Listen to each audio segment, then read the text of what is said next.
Assalamu alaikum guys, and welcome to another episode of Smile to Jannah. Smile to Jannah.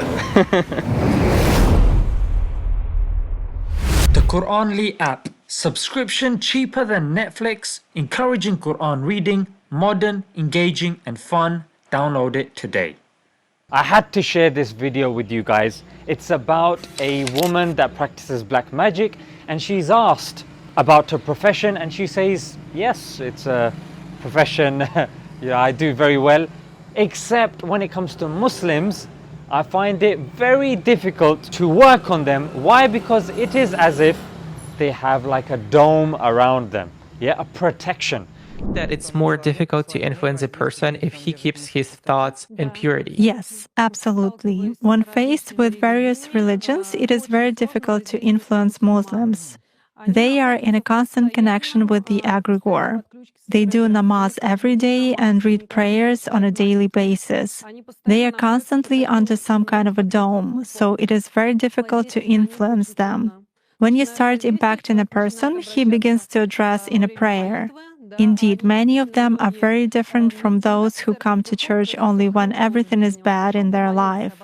They come to pray, and then for 5 years they forget about God, some canons, and so on. Now this is something that really resonated with me, because this is something that we're told when we're young. Islam is predicated on belief in the unseen. The Allah, the angels, the jinn, and of course other things as well. But the thing here is, a lot of people, they fail to understand the power of dhikr and the du'as. The power of saying and reciting, because we don't see the immediate effects and the physical effects of it. Let's take our general understanding. Our eyes are limited. We only see the visible part of the spectrum. We don't see the ultraviolet or the other side. Even when it comes to hearing, we only hear within a certain decibel range. When it comes to bats, they hear in a different decibel range, and other animals also. So guys, we know, you might be thinking, all right, that's all well and good, I'm impressed, but look, words do have an impact. So even if you don't see something immediately, it will have an impact. If I was to swear at you right now, you might go red, you might start sweating, especially if there's a lot of people around you. If, for example, I praised you, you might start blushing and you might start getting nervous. So words do have an impact. Don't you think the words of Allah will also have an impact? Don't you think that the kalam of Allah will have such an impact on you as well? Of course it will. You have to have that belief. Belief in what? Belief in the unseen. You might be thinking, magic, mate. Magic is something, let's leave it for Harry Potter, mate, Philosopher's Stone and all of that sort of stuff. But I will say nay. I will say no. I will say you have also seen magic.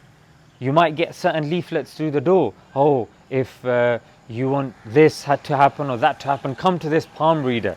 You'll go to certain marketplaces, there's certain shops where they do use elements of magic. If you're from the African continent, they call it juju. If you're from Asia, they call it jadoo, and there's all sorts of these things that happen even nowadays. Even some people say, even in the higher echelons of society, they do use black magic.